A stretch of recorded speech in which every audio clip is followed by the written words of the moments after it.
اشک مولا دل آشفته داغ آن کوچه غم، گرفتار گودال خونی دل افکار غمهای زینب، سیه پوش قاسم عزادار اکبر گل باغ لیلا، پریشان دست علمگیر سقا، نفسهای سجاد نواهای باغ، دعاهای صادق کس بی کسی های شبهای کاظم، حبیب رضا و انیس غریب جواد الائمه، تمنای هادی عزیز دل اسگری، پس نگارا بفرما کجایی کجایی کجایی.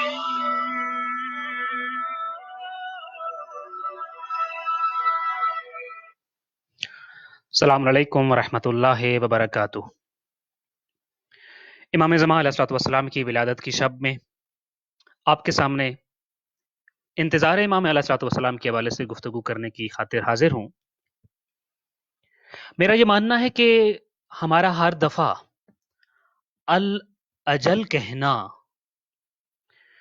ہمارا ہر دفعہ امام زمان علیہ الصلوۃ والسلام کو اپنے تصور میں رکھ کر الاجل کہنا ہمارا خط ہے امام زمانہ کی طرف، ہمارا دعوت نامہ ہے امام زمان علیہ الصلوۃ والسلام کو۔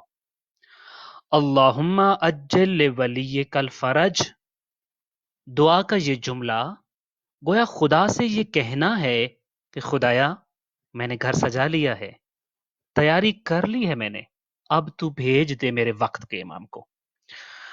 الاجل الاجل کی صدا آل از ریڈی کا گرین سگنل ہے میری طرف سے۔ یہ عجیب اتفاق ہے کہ کوفہ والوں نے اپنے وقت کے امام سید الشہداء فرزند رسول امام حسین علیہ الصلوۃ والسلام کو الاجل کہا تھا یا اجل کہا تھا، انہوں نے بھی بلایا تھا اپنے وقت کے امام کو جیسے میں اور آپ بلاتے ہیں۔ الاجل الاجل یوں ہی کہا تھا جیسے میں اور آپ کہتے ہیں۔ تاریخ نے ان کے الفاظ کو بیان کیا ہے۔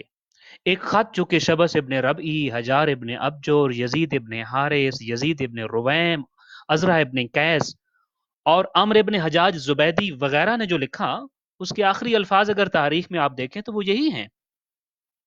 اس خط کا متن صرف 2 لائنوں پہ مشتمل تھا، اما بعد فقد اخضر الجناب وأينعت الثمار وتمت الجمام فإذا شئت فأقدم فأقدم فأقدم على جند لك مجند والسلام علیک، یعنی اے میرے مولا پھل پک چکے ہیں، کھیتیاں لہلہا رہی ہیں، فصل تیار ہیں، آپ کا لشکر تیار ہے، فأقدم آ جائیے، کوفہ آ جائیے آپ، فأقدم علی جند لک مجند، آپ کا لشکر بالکل تیار، لائن اپ ہے، آپ کا لشکر لائن میں کھڑا ہے، تیار کھڑا ہے، اپنے تیار لشکر کی کمانڈ کرنے کے لیے تشریف لے آئیے کوفہ میں۔ ایک اور خط جو گروہ مومنین نے لکھا، اور پہلا خط جو کوفہ سے وقت کے امام کو لکھا گیا تھا 60 ہجری میں، وہ پہلا خط مومنین ہی کے گروہ نے لکھا تھا، جس میں جناب سلیمان ابن سورت خزائی تھے، جس میں حبیب ابن مظاہر، رفاج ابن شداد ہیں، مسیب ابن نجبہ اور ان جیسے افراد، انہوں نے بھی امام علیہ الصلوۃ والسلام کو الاجل لکھا تھا۔ امام علیہ الصلوۃ والسلام نے انہی کے الفاظ کو اپنے خط میں کوٹ کیا تھا کہ تمہارا خط مجھے ملا ہے اور تم نے مجھے یہ لکھ بھیجا ہے کہ انہ لیس علینا امام۔ میں چاہتا یہ ہوں میں ریزیمبلنس رکھوں 60 ہجری اور آج کے حالات میں، بالکل وہی جیسے میں اور آپ انہ لیس علینا امام ان کا لفظ کہیں اور کسی سے کہیں اس کا اردو ترجمہ کر دے تو اس کا ترجمہ یہ بنتا ہے ہمارے پاس ہمارا امام نہیں ہے، ہمارا امام ہمارے پاس موجود نہیں ہے۔ تو لگتا ہے یہ آج کے زمانے میں، امام صاحب العصر کے زمانے میں، غیبت کے زمانے میں کوئی جملہ یہ کہہ رہا ہے۔ یہ جملہ 60 ہجری میں مومنین کی جماعت، اور مومنین وہ جو محبین اہل البیت تھے، جن میں سے حبیب ابن مظاہر بھی ہیں جو شہداء کربلا میں سے ہیں، انہوں نے لکھا، بالکل بہنی ریزیمبلنس ہے۔ تو امام فرماتے ہیں تمہارا مجھے خط ملا جس میں تم نے لکھا ہے کہ انہو لیسا علینا امام، کہ تم یہ کہتے ہو کہ ہمارے پاس امام نہیں ہے، فاقبل فاقبل ای اجل اجل اجل، مولا ہمارے پاس امام نہیں ہے، آپ آ جائیے، آپ آ جائیے، لعل اللہ یجمعنا بکا علی الہدا والحق، مولا آپ آ گئے، حق کا رستہ پا لیں گے، ہدایت کی ساری تعبیریں پا لیں گے۔ کٹاٹوپ اندھیرا ہے، یزیدیت ہے، ظلم ہے، ناانصافی ہے، چیخیں ہیں، تاریکی ہے، کوفہ میں حالات بہت خراب ہیں۔ ایسے حالات میں تو امام کی ضرورت ہوتی ہے، اور فَإِنَّهُ لَيْسَ عَلَيْنَا امام، ہمارے پاس تو کوئی امام نہیں ہے نا، مولا آپ ہیں، آپ مدینہ سے آ جائیے۔ یہ مومنین کی جماعت نے خط لکھا۔ کوفہ والوں نے دو خط میں نے آپ کے سامنے عرض کیے، ایک خط میں فَأَقْدِمْ کہا، دوسرے میں فَأَقْبِلْ کہا، اور میں اور آپ فَأَجِّلْ لَنَا ظُهُورَ وَلِيِّنَا وَإِمَامَ زَمَانِنَا کہہ رہے ہیں۔ تینوں لفظوں کا تقریباً ایک ہی معنی ہے کہ مولا آ جائیے، مولا ہمارے پاس کوئی امام نہیں ہے، آپ آ جائیے، ہم راہ حق اور ہدایت پر آپ کے ساتھ زندہ رہنا چاہتے ہیں، آ جائیے، ہم شریعت والی زندگی جینا چاہتے ہیں، ہم بے سرپرست نہیں جینا چاہتے، آپ ہمارے سرپرست ہیں نا مولا، یہ یتیمی کی زندگی ہے آپ کے بغیر، آپ آ جائیے۔ یہ تینوں لفظ ایک ہی معنی دے رہے ہیں، فَأَقْدِمْ فَأَقْبِلْ فَأَجِّلْ۔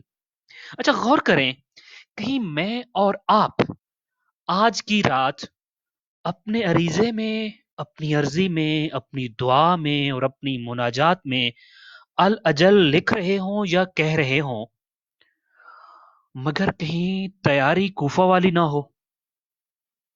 ہم الاجل کہہ تو دیں، مگر اگر وہ آ گئے، ہمارا رسپانس کوفہ والوں کا نہ ہو، ہماری تیاری کہیں وہ تو نہیں ابھی تک؟ الاجل جو کہتے ہیں، آ گئے تو کیا ہوگا، اس پہ تو بڑا غور کرنا ہوگا ہم کو۔ وہ کہا تھا نا استاد شہید سبت جعفر نے کہ الاجل جو کہتے ہیں آ گئے تو کیا ہوگا، کیا ہے اپنی تیاری، پیش ہم کریں گے کیا؟ تیاری ہے ضرور، الاجل کہنا ہے، وگرنہ الاجل سے پہلے ایک سٹیپ ہے تیاری کا بھی۔ اور میں یہی جس چیز کا مجھے اپنے حوالے سے خدشہ ہے، جس چیز کو ہمیں بڑا کنسیڈر کرنا ہے، وہ یہ ہے کہ کہیں ہم کوفہ والا فَأَقْدِمْ فَأَقْبِلْ فَأَجِّلْ نہ کہہ بیٹھیں۔ اچھا، یہ امام کے آنے کے بعد خط لکھنے والوں کو اگر آپ دیکھتے ہیں، جنہوں نے خط لکھا وہ کس صف میں کھڑے تھے؟ میں ابھی اسی لیے میں نے لوگوں کا نام لیا آپ کے سامنے۔ خط کا جب متن سنایا نا، 60 ہجری کا خط جو امام حسین علیہ السلام کو لکھا گیا، تو لوگوں کا نام اس لیے لیا تاکہ آپ کو پتہ چلے لوگ کھڑے کدھر تھے۔ شبس ابن ربی کون تھا؟ آپ کو شاید یہ پتا ہو، یہ پیادہ جو پیدل فوج لڑ رہی تھی لشکر حسین ابن علی علیہ السلام کے ساتھ، یہ اس کا کمانڈر تھا۔ خط کس کو لکھا؟ امام کو۔ کھڑا کہاں ہے؟ صفے لشکر یزید کے اندر۔ یہ میں انشاءاللہ بعد میں عرض کرتا ہوں ایک دو چیزیں۔ امام کے آنے کے بعد ہم یہ دیکھتے ہیں کہ امام تو آ گئے فاقبل کا جواب دے کر، فاقدم کا جواب دے کر، لیکن خط لکھنے والوں کو ہمیں دیکھنا ہے وہ کس صف میں کھڑے ہیں۔ ایسا کیوں ہوا؟ وہ لشکر یزید میں کیوں کھڑے ہو گئے؟ ایسا کیوں ہوا؟ چونکہ امام کے لیے تیاری نہیں تھی، امامت کے لیے، امامت اور امام کو ریسیو کرنے کے لیے تیاری نہیں تھی، لہذا طاغوت کے ہاتھوں استعمال ہو گئے۔ وقت کے طاغوت نے ان کو استعمال کر لیا، صرف ایک دھمکی نے ان کو گرا دیا۔ جب طاغوت نے کہا نا کہ ہم تمہارا کیریئر تباہ کر دیں گے، ہم اور اپنی مراد کو روک دیں گے، اور بھوکے اور پیاسے مر جاؤ گے تم اور تمہارے گھر والے، یہ صرف ایک دھمکی ان کو گرا گئی، ایک دھمکی کم کر گئی۔ پھر کیا ہوا؟ وہ یہ جانتے ہوئے بھی کہ فرزند رسول ہیں حسین ابن علی علیہ السلام، وہ یہ جانتے ہوئے بھی کہ جنت حسین ابن علی کے ساتھ ہے، مگر کیا ہوا؟ حالات، مصلحتیں، وقت کے تقاضے، تیاری کی کمی، تیاری کا فقدان ان کو لشکر یزید میں لے آیا، اور پھر امام نے ان کا نام لے لے کر بتایا۔ میدان کربلا میں امام نے وہ خط اپنے خیموں سے اٹھایا اور میدان کے اندر لے جا کر لشکر یزید کے سامنے وہ خط کھڑا کیا، اپنے ہاتھوں پہ بلند کیا، اور پھر یہ لفظ کہا تھا، یا شبس ابن ربعی، یا حجار ابن ابجر، یا قیس ابن الاشعث، یا یزید ابن الحارث، الم تکتبوا الی ان قد اینات الثمار واخضر الجناب وانما تقدم علی جند لک مجند۔ اے شبس ابن ربعی، یہ میرے ہاتھوں میں خط کس کا ہے؟ حجار ابن ابجر، قیس ابن الاشعث، یزید ابن الحارث، یہ دیکھ رہے ہو میرے ہاتھوں پہ یہ خط کس کا ہے؟ کیا یہ تم نے نہیں لکھا تھا؟